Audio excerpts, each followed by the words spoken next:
Cake কাটার আগের তো সমস্ত রিচুয়ালসগুলো দেখিয়েছিলাম, তো এখন কেক কাটার পর হবে সিট ডাউন মিল। এদের বিয়ের থিম কালার ছিল হচ্ছে পিঙ্ক, তাই প্রত্যেকটা টেবিলে একটু করে পিঙ্কের ছোঁয়া আপনি দেখতে পাবেন। আর এই যে লম্বা টেবিলটা, সেটাতে শুধুমাত্র বর বা বরের বাড়ির লোকজন বসবে।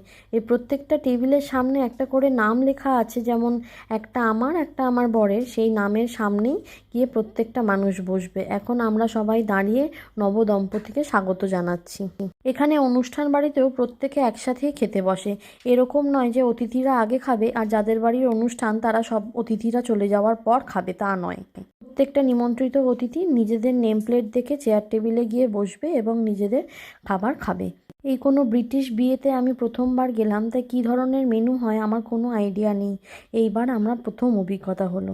মেয়েকে একটু খাওয়ানোর চেষ্টা করছে আমার বর, তবে ও খাবে না।